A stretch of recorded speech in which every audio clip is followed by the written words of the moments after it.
کہ اسی طرح بڑے ٹھنڈے طریقے سے بجائے ایک دوسرے پہ تنقید کرنے کے ہم اس دفعہ دیکھیں گے کہ اپنا اپنا منشور لے کے سارے آگے بڑھیں گے، جس طرح کی مجھے ماحول نظر آ رہا ہے، کیونکہ اس میں وہ ایلیمنٹ نظر نہیں آ رہا اس دفعہ جو کہتا تھا اوئے توئے زرداری بندوق کی نشست اور اس طرح کی باتیں تھیں.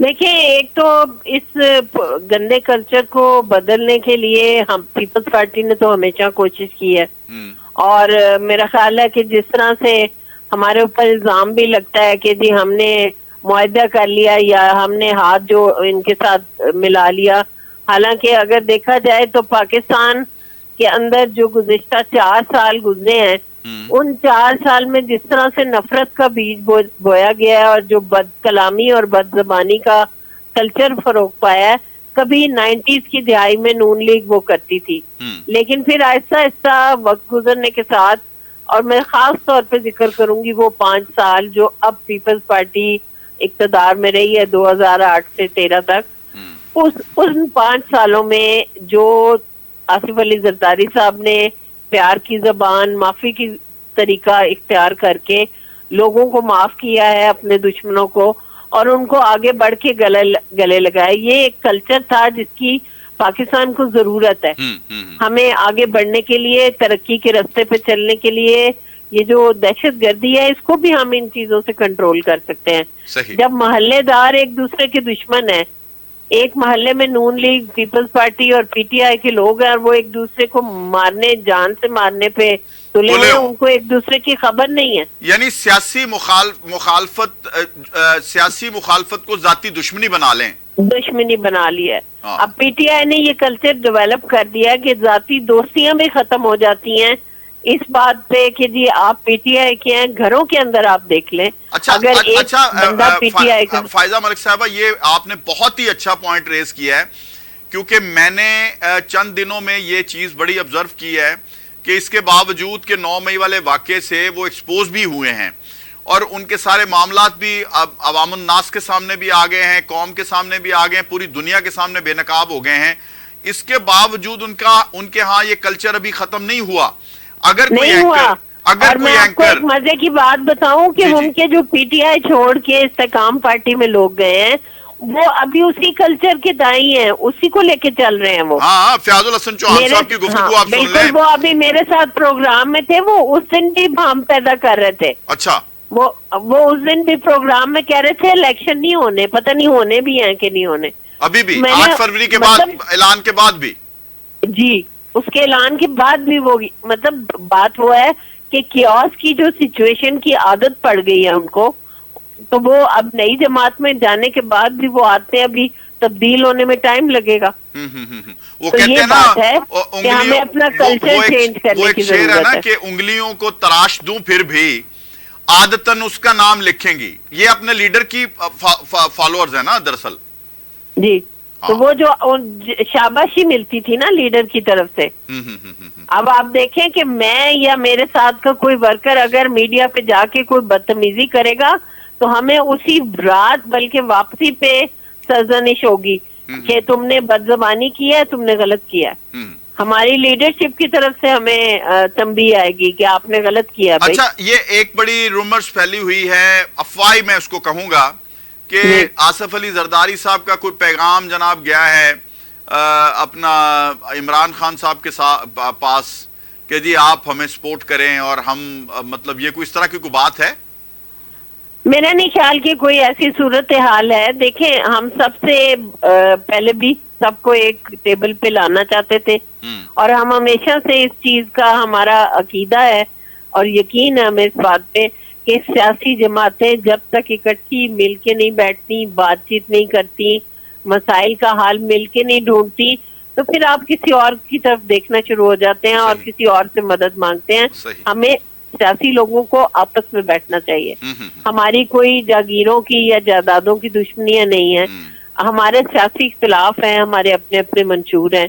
ہمیں اپنے منشور کو بھی سائڈ پہ اس لیے رکھ دینا چاہیے جہاں پاکستان کی کال ہو. پاکستان کے جو امپورٹنٹ ایشوز ہیں ان پہ اگر سیاسی جماعتیں نہیں بیٹھیں گی، اور جو نہیں بیٹھی، جو پہلے نہیں بیٹھی، ظاہر ان کے لیے یہ وارننگ ہے، ان کے لیے یہ اب ایک نیا راستہ ہے.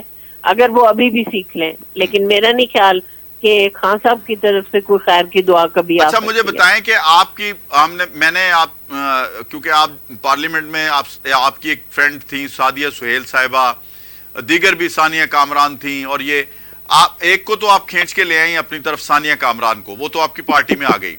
مجھے بتائیے کہ سعدیہ سہیل آپ کی بڑی بیسٹ فرینڈ ہیں, تو وہ استحکام میں کیوں چلی گئی؟ آپ نے ان کو پیپلز پارٹی میں کیوں نہیں لیا؟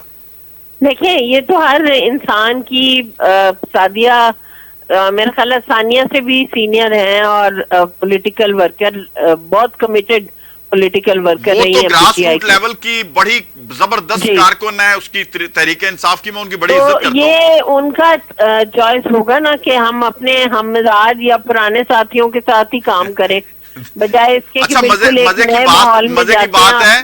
مزے کی بات ہے جو کوئی پی ٹی آئی میں چلا جاتا ہے اس کے اوپر دوستی کا بھی اثر نہیں ہوتا. کبھی کبھی ہو جاتا ہے سبھی, لیکن میرا نہیں خیال کہ سعدیہ ان لوگوں میں سے ہیں. اچھا وہ تو آج کل سنا ہے قسمت کا حال بھی بتاتی ہیں, تو انہوں نے خان صاحب کی قسمت کا حال ایڈوانس میں کیوں نہیں بتایا ان کو؟ یہ کبھی پوچھا آپ نے ان سے؟ نہیں میں نے نہیں پوچھا. پوچھیں تو صحیح, ویسے میری فرمائش ہماری دوستی ہمارے لیڈرز کی باتوں سے علیحدہ ہے. اچھا چلیں. اچھا مجھے بتائیے کہ لطیف کھوسہ صاحب کا اس وقت کیا مقام ہے آپ کی پارٹی میں؟ پارٹی میں ایسا ظاہر ہے پارٹی نے مجھے ایگزیکٹ تو نہیں پتا کہ ان کو کوئی شو کاز جاری کیا تھا, کچھ سنا ہے بنیادی رکنیت بھی خارج کر دی ان کی, ختم کر دی, لیکن انہوں نے اس کا ریپلائی نہیں کیا اصل میں. اچھا ابھی تک ظاہر ہے کہ وہ پھر اس کے اوپر جب آپ ریپلائی نہیں کرتے, کم از کم ریپلائی کر دیں تو ایک تھوڑا سا پارٹی کا ڈیکورم ہوتا ہے کہ ٹھیک ہے ایک بندے سے سوال کیا گیا ہے, وہ اگر سوال کا جواب دیتا ہے نہیں تے ہو سکتا ہے نا کہ انہوں نے کیا 4 دن فیساں فوساں کٹھیاں کر لیے تے جلے الیکشن قریب آئے گا تے اسی زرداری صاحب کو آرام نال ٹر کے چلے جائیں گے. پتہ نہیں, اب یہ تو وہی بہتر بتا سکتے ہیں, لیکن ظاہر ہے مجھے تو اگر آپ سچ پوچھے میں ایک بالکل گراس روٹ والا سیاسی ورکر ہوں, اور مجھے بڑی تکلیف ہوتی ہے جب کوئی بھی ایسا سینئر بندہ سینئر اسٹیج پہ جا کے ایسا کام کرتا ہے, تو ڈیفینیٹلی میں بہت اس چیز سے ہرٹ ہوتی ہوں, میری فیلنگز بہت, بالکل ٹھیک, مجھے بہت برا لگتا ہے. اچھا مجھے بتائیں, اپنا آخری 2 منٹ ہیں تو اس میں ذرا بتائیے کہ آپ کی جو پارٹی ہے اب اس کا پنجاب میں لایا عمل کیا ہے؟ آپ کے پاس کینڈیڈیٹ پورے ہیں, آپ کو پنجاب سے الیکشن میں کیا توقعات ہیں؟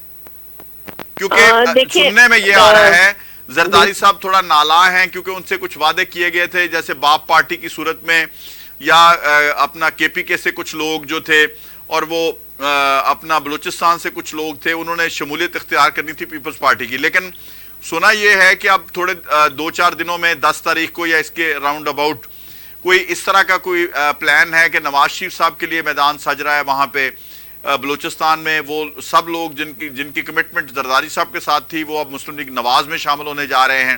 اسی طرح کے پی کے میں بھی ایسا کچھ سلسلہ ہے, اور اسی طرح چودھری نثار علی خان, مہتاب عباسی اور خاقان عباسی بھی سنا ہے اپنی پارٹی میں رائٹ لیفٹ نظر آئیں گے نواز شریف صاحب کے. کوئی اس طرح کا آپ کی پارٹی کا سنیریو ذرا ہمیں بتائیں, ہم ذرا تھوڑا سا دیکھیں پیپلز پارٹی کیا کر رہی ہے. دیکھیں پیپلز پارٹی کے جو کینڈیڈیٹ سے آپ نے بات کی ہے, بالکل ہماری تیاری بھی ہے, ہمارے حلقوں میں ہمارے امیدوار ہیں بھی صحیح, اور جہاں پہ کوئی ہماری کمی تھی وہاں پہ ہم لوگوں نے ان کو فل کر لیا ہوا جگہوں کو. ہمارے پاس ہر حلقے میں امیدوار ہے, ایون کہ لاہور بہت کمزور سمجھا جاتا ہے, لیکن لاہور میں بھی ابھی تک ہمارے پاس جو ہمارے مطلب پرانا ہوم ورک ہے اس میں ہمارے پاس امیدوار فل تھے, لیکن 2 مہینے کے اندر یہ پروگرس ہے کہ اب ہمارے پاس نئے امیدوار ہیں. صحیح. تو کمپیریٹیولی اگر دیکھا جائے تو اب ہمیں چوز کرنا پڑے گا جو پہلے لوگ ہیں ان میں اور نئے میں کہ کون ان میں سے بہتر پرفارمنس دے سکتا ہے.